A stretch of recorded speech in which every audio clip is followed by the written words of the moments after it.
As an independent music podcast, 101 Part-Time Jobs highly recommends DistroKid as the best solution to putting out your own music online. You can join 1 million other artists from all across the world putting out their own music on Apple, Spotify, YouTube, and everywhere else across the DSPs where people are listening to your music. My dream as a kid was to run a small little label, and now with DistroKid, getting music out online is the easiest it ever has been, making 100% of your own royalties while paying a small annual fee. And that fee's even smaller as a 101 Part-Time Jobs listener. Head to distrokid.com/VIP/101pod to get 30% off your first year putting out your own music on DistroKid. Getting your own music out into the world has never been easier. Head to distrokid.com/VIP/101pod to get the best deal you can.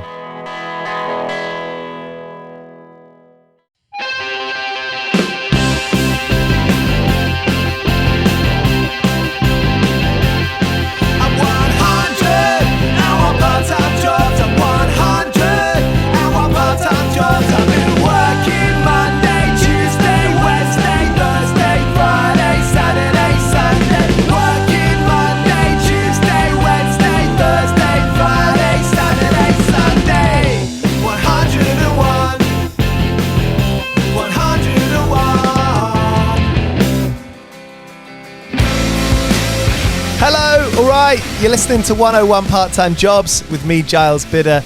This is the show where we hear from bands and artists about everything that goes into making their music happen, including the side jobs along the way. On today's episode, we hear from Gareth David from Los Campesinos. Formed in Cardiff in 2006, Los Campesinos have become a figurehead of progressive, inclusive music across, well, they're kind of indie, kind of punk, kind of doing their own thing. There's 7 members and they're not a ska punk band, so they're definitely doing their own thing. Their new album and their first album since 2017, All Hell, is coming out this Friday. It was produced by Tom from the band, the artwork by Rob from the band. This is it. This is what being a band is today. It's doing everything yourself, which allows, I think, an authentic message to come through. So here's my chat with Gareth from Los Campesinos. Don't forget to pre-save or pre-order their new record, All Hell, coming out this Friday. And I hope you enjoy this chat. If you do, make sure you click subscribe, whether you're listening on Spotify, you can follow us there, or on Apple, where you can subscribe. We put out 2 episodes every week with interesting and exciting bands and artists, and we'd love to have you here for it. All right, after the jump, it's Gareth from Los Campesinos, here on 101 Part-Time Jobs.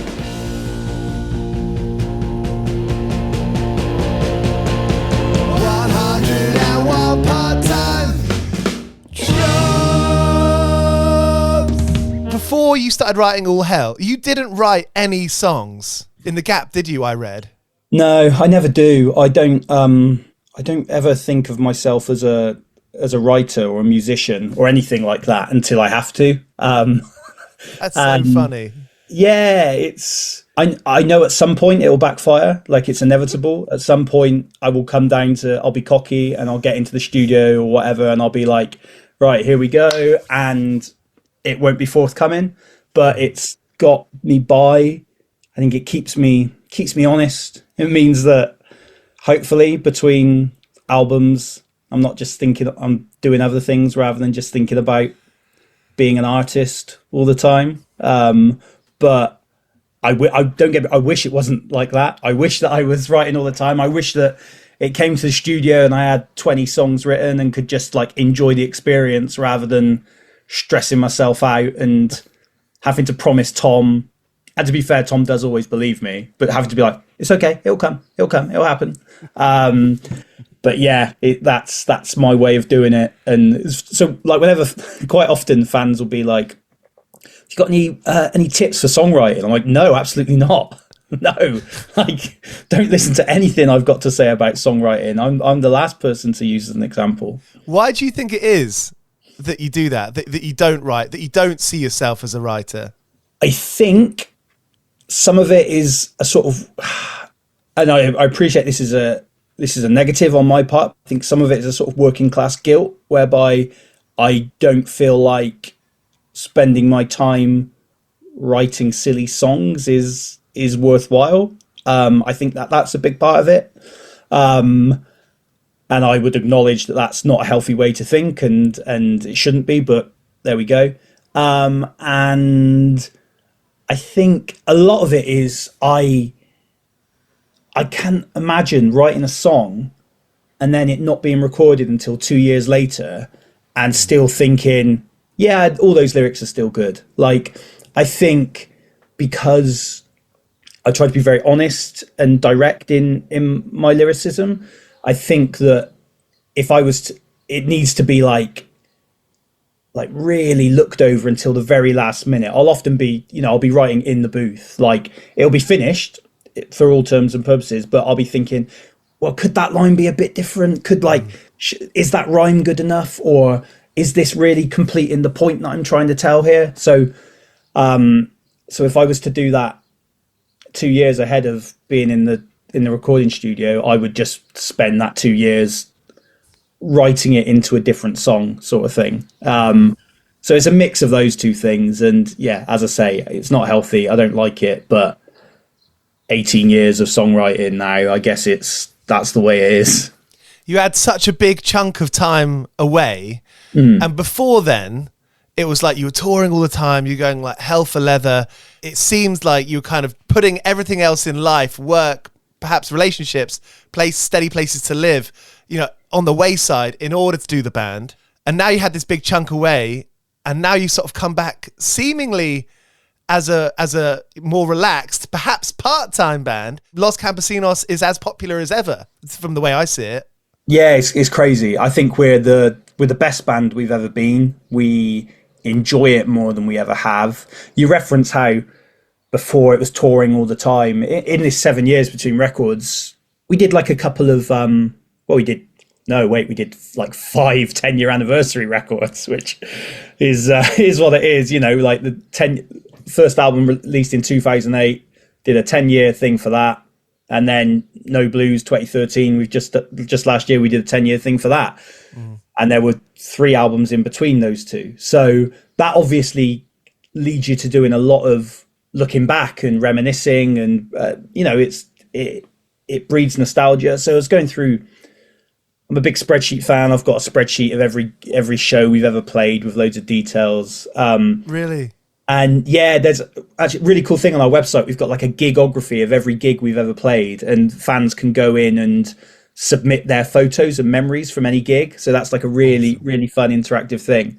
But I'd look at past tours and it'd be like, right, this is 32 days in America and we've played 30 gigs. And the 2 days that we didn't play gigs, we were doing like 11-hour drives. And it's like, I don't know how we did it. And I think maybe the 7-year break was cumulatively necessary after that sort of touring. But the those intervening 7 years since 16s have been, it never really felt like we were away, because we were doing stuff with the reissues, and we'd gig every 18 months. We'd go to the US every couple of years because we enjoy doing that, and it's kind of like a holiday for us.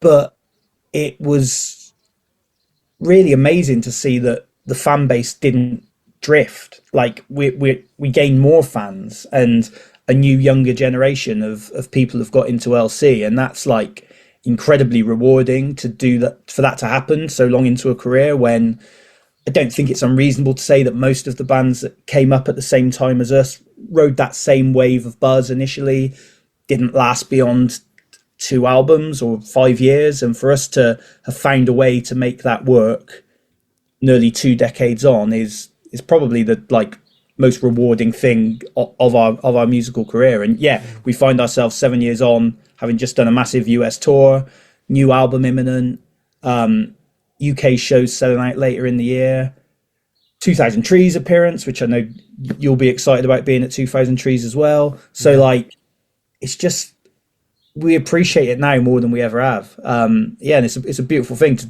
still do it with your mates after all this time.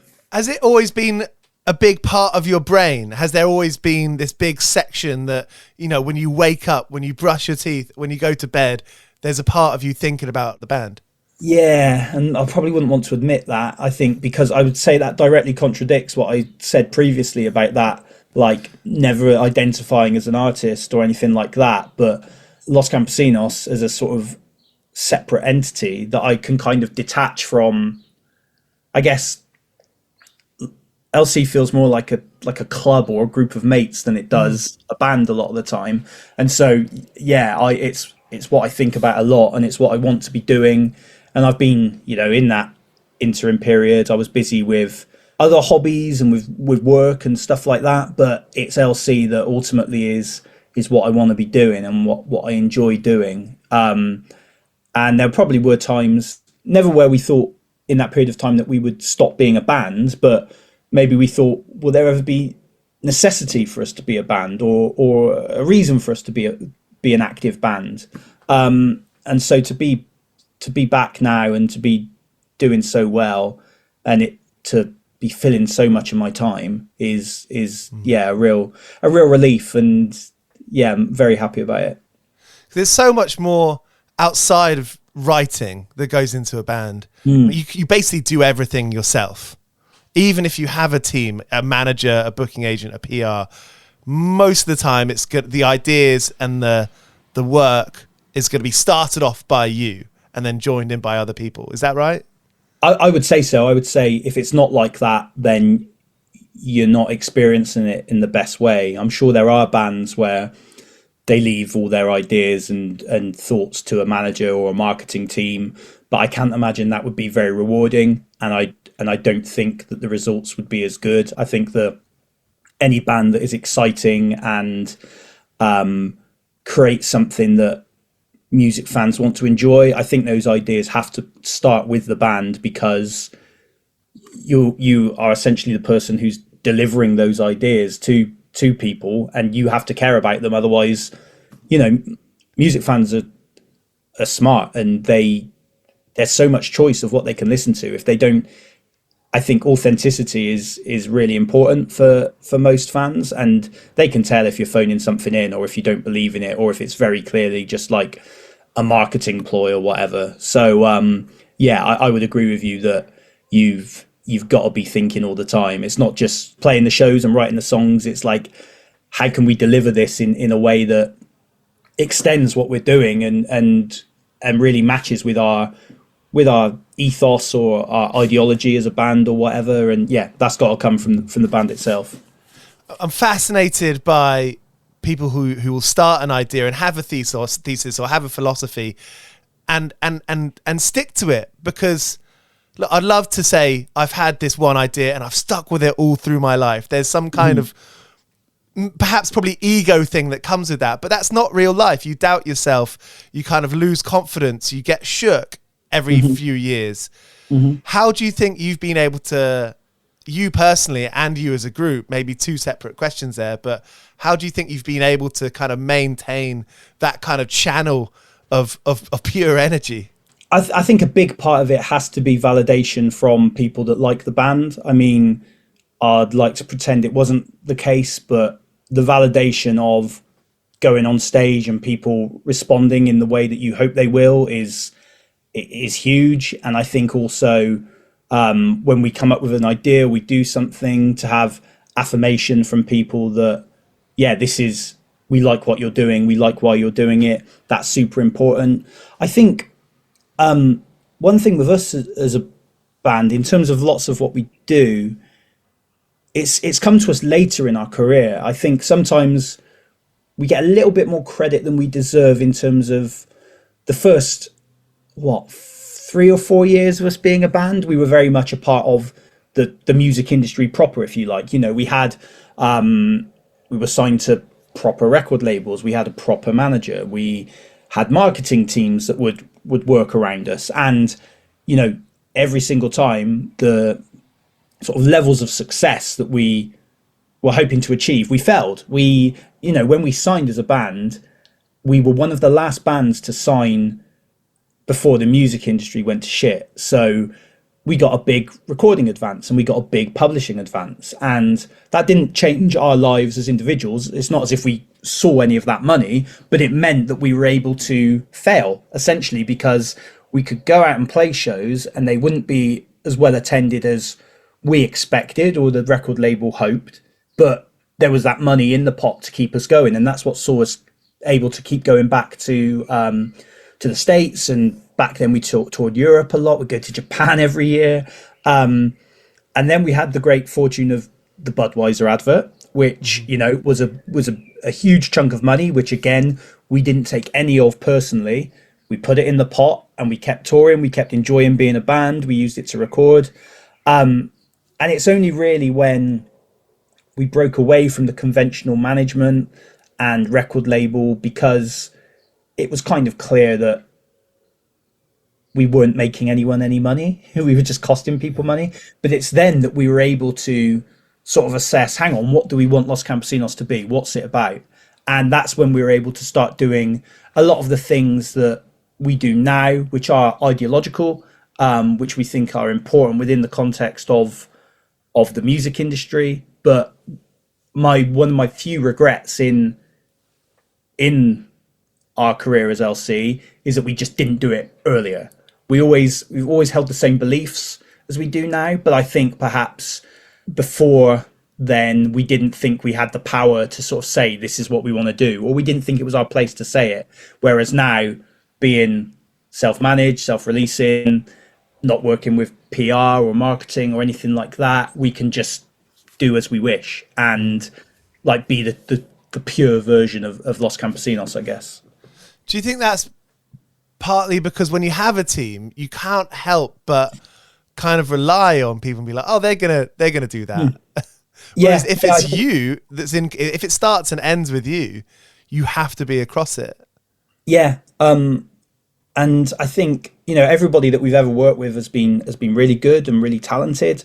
But I think what we're doing as a band now, and it kind of goes against, we're big fans of the idea of community and people working together and bringing people together. But it's kind of the opposite of what we're doing within Los Campesinos. Is we've got such a small group of people that we work with that we trust them. They know us. We've worked with them for years. We trust them implicitly. They know exactly what we would do in any given situation. And that allows us to ensure that we are delivering like a really pure version of the band as we want it to be. 101, 101, part-time jobs, 101, 101, 101, part-time jobs. There's we're seeing more and more, it's probably always happened, but we're seeing more and more artists and bands self-producing, or at least co-self-producing. Like Billie Eilish is in control of all her music videos. Idol's Mark Bowen has been self-producing their records. Tom's produced your record, and and Rob has done the artwork. Yeah, keeping that in-house, that seems to be the way to be a sustainable band today. Yeah, I mean, when you look at the bottom line, it's cheaper. When you're doing it in-house, it's we ensure that anybody within the band who does something outside of what all 7 of us do, that they are paid for what they do as they should be, but it's still cheaper than working with somebody outside of the band. And when we do work with outside artists, it's great. We don't want it to just be entirely us, because again, we want to have this wider community and work with talented people whose work we admire. But certainly in terms of, I think as well, it's the flexibility. Everybody is trying, like, whatever like form of art you work in, you're trying to be busy, you're trying to work in order to be creative, but also to earn a wage. And so oftentimes people that you might want to work with might not have the time to fit in to work with you at that point. But also, I think the very nature of being a band is that often you're disorganized and your deadlines aren't always followed. So when you're doing it in-house, you don't have to worry about like pissing off people that you're working with, because you said that you'd have this idea to them by this date and you don't. And as a result, they can't work and they'll get paid later and stuff like that. So the flexibility of doing it in-house is great. With regards to Tom producing, that was fantastic as well. Our previous 5 albums we'd done with John Goodmanson, amazing producer who's done like Sleater Kinney. He was the first person to ever record Nirvana. Loads of Blonde Redhead, loads of incredible acts, but he's US based and it gets expensive. So the fact that Tom co-produced No Blues and Six Scenes, and he's worked with other bands, and he makes music for a living generally. So at this point, it was a no-brainer that like Tom writes these songs, he lives with them, he's working on them all the time. He knows exactly how he wants them to be realized. And yeah, to be able to like at short notice, just be like, right, well, we'll go in the studio next weekend. Yeah, the studio's available. Let's book it. Let's get it done. That's a luxury we've never had before. And I think it really shows in this record. Previously, the last day of the studio, we've paid a lot of money to be in a studio, and the last day I'll be panic. Right, we need to do some extra cymbals on this. We need to that could do with an egg shaker on it. Oh, could we do with an extra synth line here? Hellish. Whereas this time round, it's like, well, any other bits Tom thinks of, he can just do them on his like at home in his like home studio, which is a computer. And as a result, we were able to keep working on things and add in extra bits. And I'll do like a voice memo harmony or something and send it over to Tom, and he'd make it work. Nice. Yeah, it was a really, really fun, collaborative way of working, and I can't imagine we'd do it any other way after this experience. And like you say, you cite other examples of bands doing it. I think having that creative control and being so that everything is realized in the exact vision. You reference Billie Eilish music videos. I hate doing music videos because it's one of the few occasions where you're giving over the sort of creative vision to somebody else. And I look back at some music videos we've done, and objectively they might be fun or good, but to me they don't feel canon because they don't fit with how I was feeling at the time. So, and that's what we've done one music video for these 4 singles, and that was a live recording. But yeah, if you have the sort of the interest in doing that and directing that yourself, like an artist like Billie Eilish clearly does, then it will be so much more rewarding as a result of that being done in-house, if you like. When you think of the bands who have lasted the longest, the ones with the records that, I want played at my funeral, or records that will always capture a real memory for me for my whole life, I often think, as people, it seems like there was a shared goal. 4 members, 8 members, maybe they're a ska punk band, Real Big Fish. They had like a shared vision, right? All as individuals, as people who all had their own lives, but had a shared goal. Do you have that in Los Campesinos? And you mentioned that Tom makes music for a living. You must all have your own separate lives, working and having their own lives. Yeah, totally. Tom is like produces music. Neil's just trained to be a speech and language therapist, so he's just qualified as that, doing something really worthwhile and good. Kim's a foot health practitioner. Jason's a tattoo artist. Him and Kim have their own tattoo studio. Rob's an illustrator and obviously has his stuff with Sparky Deathcap. You spoke to him before. And Matt is the record label Thrill Jockey's Euro guy. He like oversees the day-to-day running of Thrill Jockey in Europe. So, and at this point, my full-time job is managing the band, because at this moment in time, there's a lot to do. Like in the past, I've done other stuff, which has been far less enjoyable, but it's been necessary. Right now, we're busy enough that I have to give it my full attention. But I think this is really cheesy, but I think the main common goal that we have within the 7 of us is just like maintaining and rewarding our friendship that we have. It's like, that's the best thing about being in a band. And there'll be some bands that don't have it, but like the best thing about being in a band, I always view it, I always go on about football, and it's probably tedious for people who don't like football, but like being in Los Campesinos feels like being in a football team. When we go out on stage together, it feels like we're all working towards the same goal, which is, to win a football match or just to put on the best gig we can. And that's like when you look around on stage and you see your 6 bandmates and you think, I trust you and you trust me, and we're like, I'm loving this and I know that you're loving this and we're doing this together. That's the most rewarding thing about being in a band for me. And I think that's one of the key things of our shared goal, is to just maintain this friendship and maintain this beautiful thing that we have. And we're doing that, and long may it continue.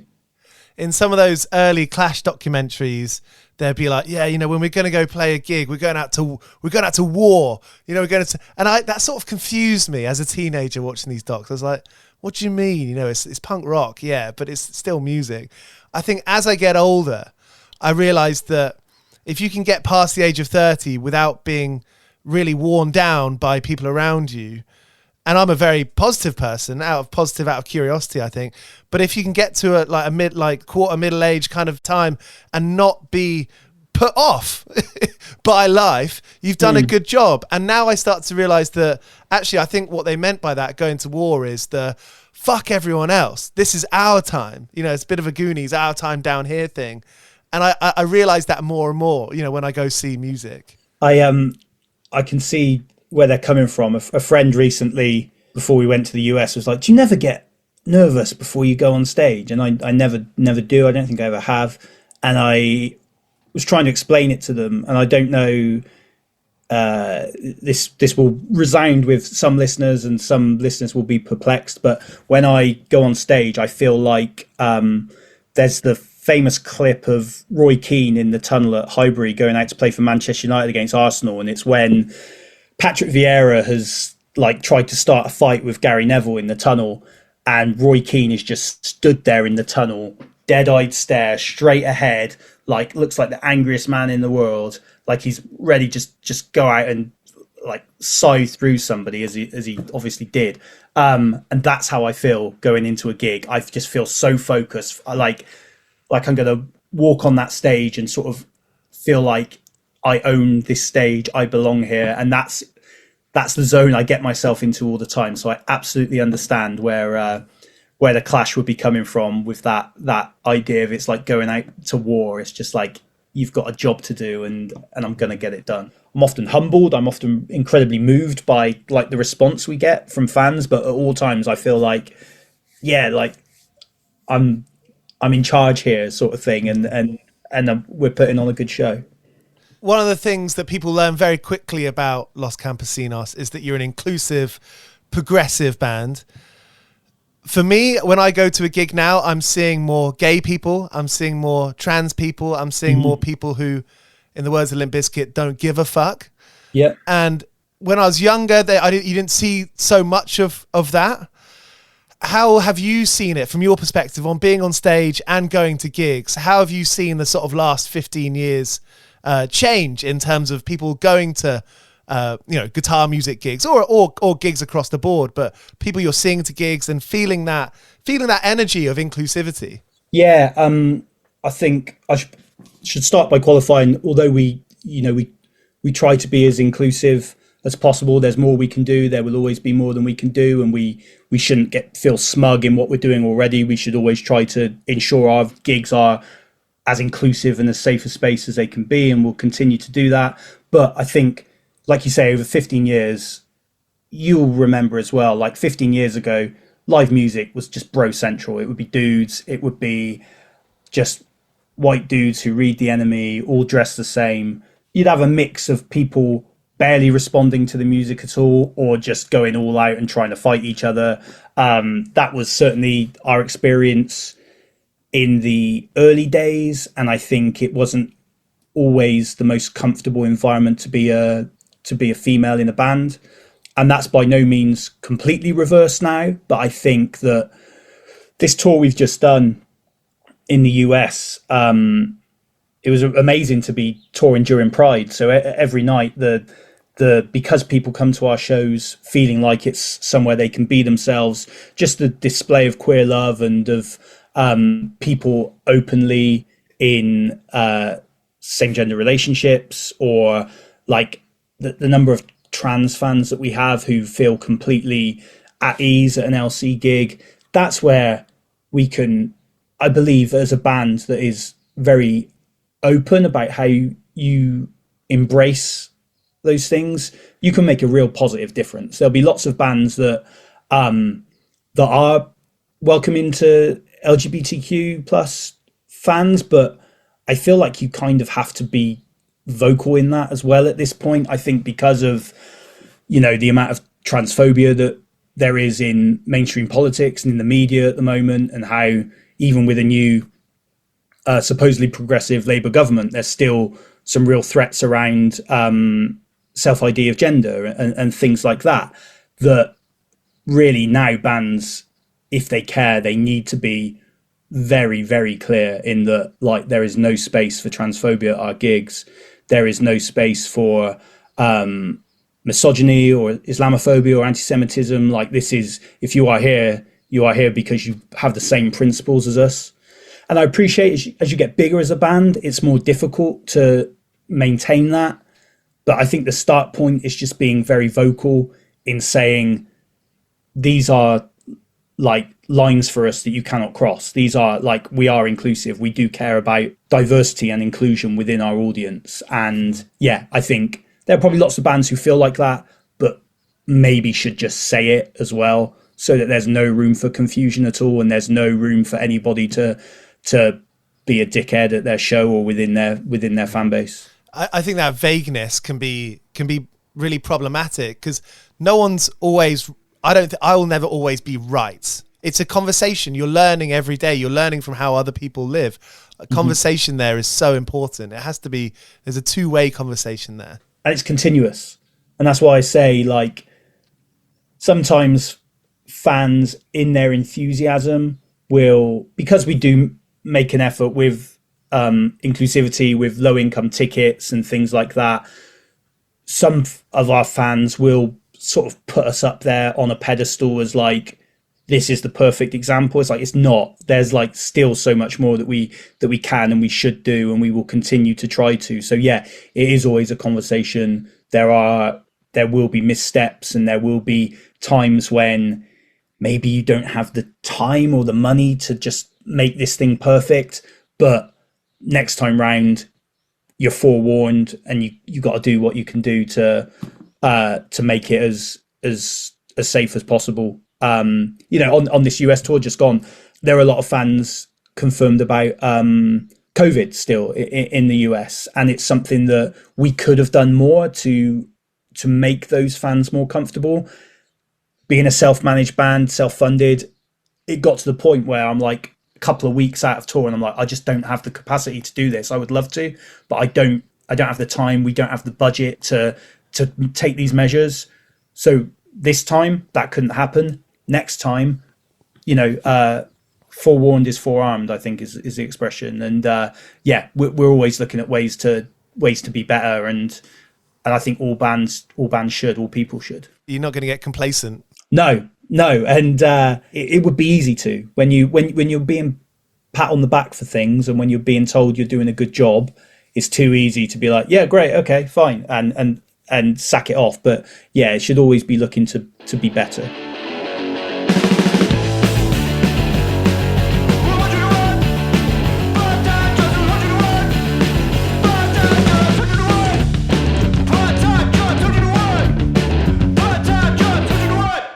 Music venues. Did you see the MPs just recommended a music ticket levy, so that a quid or two from every stadium or arena show will then get filtered back into independent venues and artists?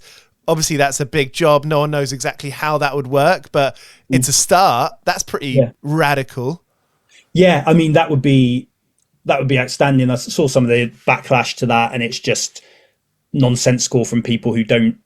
I saw like responses from some MPs saying, this is ridiculous, you're a live music tax. It's like, mate, these artists that are doing arena tours, and a lot of them fantastic artists, but it's pure greed. It's like you look at the price of tickets around.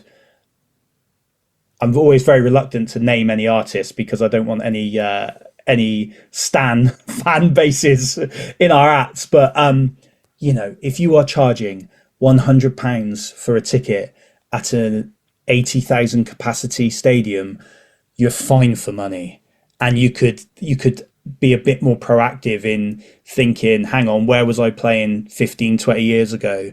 How many of these venues still exist? It's the whole thing about the conversation I see come round periodically is the notion that grassroots venues are seen as stepping stones, and they shouldn't be seen as stepping stones because they are the pinnacle for so many artists. And there are so many artists that will, maybe the biggest gig they ever play is selling out 200 capacity rooms or 500 capacity rooms or whatever. But that's like playing those shows, enjoying those shows, bringing fans into venues to watch you play. That is Wembley. That's important. And so the conversations about grassroots venues are always rooted in, oh, well, we wouldn't have it, and we won't have any more Ed Sheerans if we don't have these grassroots venues. It's like, never mind the fucking Ed Sheerans. What about, your Los Campesinos or your whoever else bands are playing? It's like, it's sort of speaking to an inevitable homogenization of music where the only thing to aspire to is being this stadium act that everybody likes, or everybody knows every single one of their songs because they're exposed to it all the time. But no, that the venue levy is a no-brainer to me. It won't, and it shouldn't be an extra £1 on the ticket. It should be, or if it is, it should mean artists are thinking about, hang on, is a £50 ticket necessary, or maybe a £35 ticket would do. We have a policy of 20 is plenty. It came out in, it's a policy that came out in within football fan groups of like away tickets for away fans. 20 quid's enough. 20 quid's enough. So all our shows that we're playing in September, 20 quid a ticket. 5% of all tickets are available for £5 for low income and unemployed fans to buy, so that they don't have to miss out. And if we as a 7-piece band can do that and make it affordable, then there are a lot of other bands that could be doing it. But maybe the issue is their booking agent doesn't want their 10% to be less. Their manager doesn't want their 20% to be less. That's where it comes from. And artists need to just remember that hopefully you have a great relationship with your booking agent and with your manager, but they work for you. And if you want to do cheap tickets and it still means you can afford to tour, then unfortunately, I think you need to put your foot down and say, this is how we're doing it. 20 quid tickets enough. We seem to have that kind of habit as fans or as greedy artists where you're always looking to the, I don't know, comparatively the Uniteds or the arena shows. Whereas what we've got on our doorstep is beautiful. Yeah, like I live in, as I mentioned, I live just outside Bath, and the place I most enjoy going to gigs is Exchange in Bristol. I'm sure you're familiar with it. Yeah. An amazing community-owned venue with specialist subject records upstairs in a record shop. That's my favourite place to see a gig. Like, it's accessible. It's got good beer. It's got good people. The room sounds great. The sort of bands I like come through and tour and play that venue every year. I would much rather, I can't remember the last time I went to an arena gig. Saw My Bloody Valentine in an arena about 12 years ago, I think, on the first comeback. I'm going to see Death Cab in September or so in an arena, which I will love, but I bet I won't enjoy it any more than I would 220 cap in Exchange or whatever. So yeah, I think we just need to keep in mind what we actually love about music and live music, and ensure that we can do all we can as bands and as music fans to make sure that those venues continue to thrive. I've got one last thing to ask, and in a bit of a schadenfreude, I don't want to bum you out this morning. What is the most memorable, worst day of work that you've had? So I had a lot of I worked in student services at a university, and that was, that's within the last 5 years. And that was bad in a legit bad way, in that you would see students in very vulnerable positions, struggling, mental health, not getting the support from the university that they would need. So I had some awful days there. But I'm going to give you a funny one in the spirit of thing. When I was like early 20s and late teens, I worked as a recycling collector, so like a bin man, but for recycling. An ethical bin man. Yeah. And it was great because I'd like make mixtapes and play them, and whoever I was riding in the cab with would humor me and let me, because I was young and sort of like I had long hair and that, so a bit weird. And the worst time, so you go like house to house sorting the recycling. Oftentimes people wouldn't sort it in a way that they should have, and in these days you just leave it behind, you'd be told. But back then it was a lot more just get it on the van. So go past one house, bin liner, shouldn't put bin liners out, it should be in your box. Get up the bin liner, oh, this is heavy, get it on the cab, we'll drive along, pull over in a bit and we'll sort all this out. Right, yeah, cool. Drive on, get out the van, go up onto the bed of the truck, open this bin bag, and there is a dead badger in this bin bag that I don't know if they thought it would be recyclable. We didn't collect food waste back then, so I'm not sure what the logic would be. But yeah, I'm just faced by this poor dead badger in a bin bag that I've just ripped open, and there it is looking back at me. And that was pretty, that was pretty traumatizing, I suppose. Yeah. But yeah, I'm a big fan of badgers. I don't know, maybe that, I've not encountered that in any other jobs. When I was working for a record label or when I was working in the supermarket, no eye to eye with any dead badgers. So when I was working at the supermarket, I was a till boy. For some reason, my first day. What supermarket?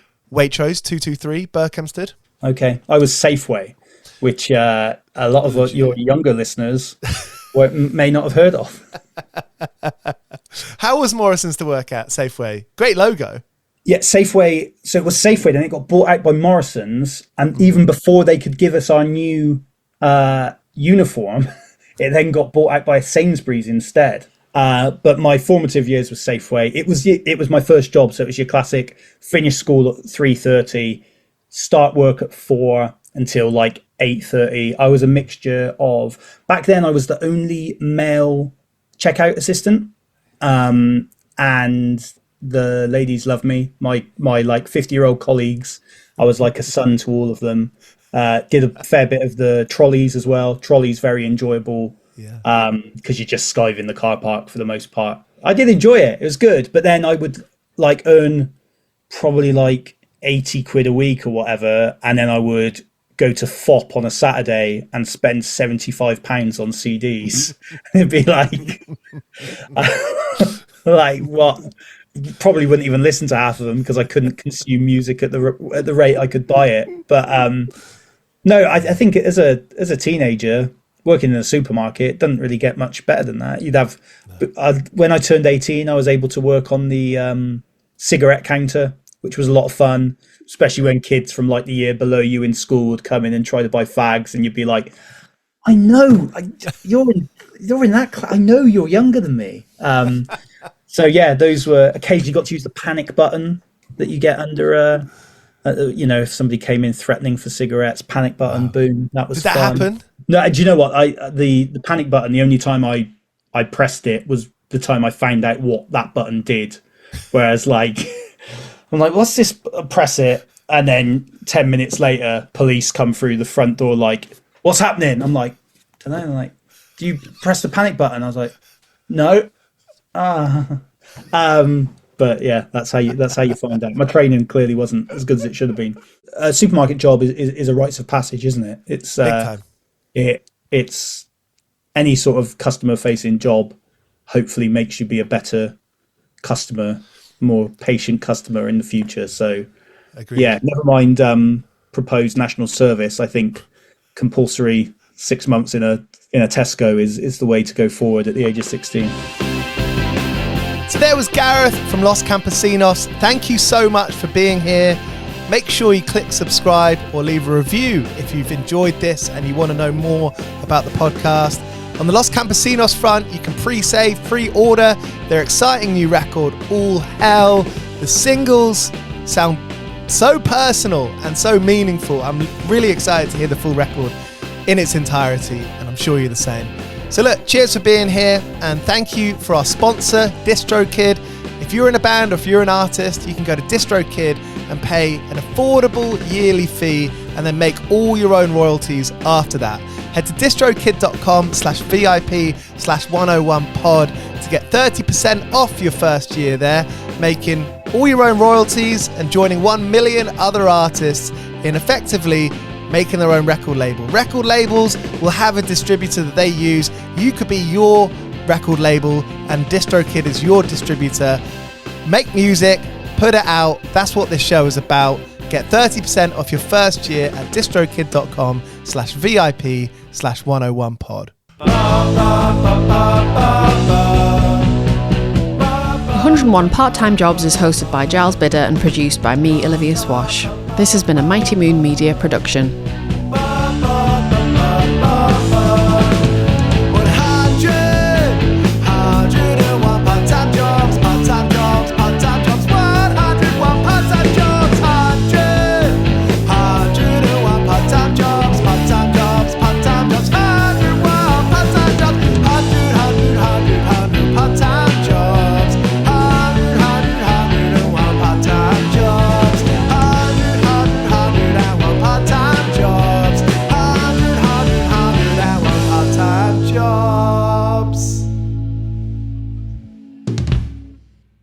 With the Lucky Land Slots, you can get lucky just about anywhere.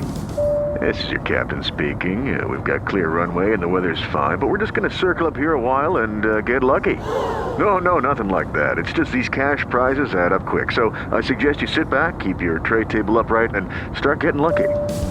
Play for free at LuckyLandSlots.com. Are you feeling lucky? No purchase necessary. Void where prohibited by law. 18+ terms and conditions apply. See website for details.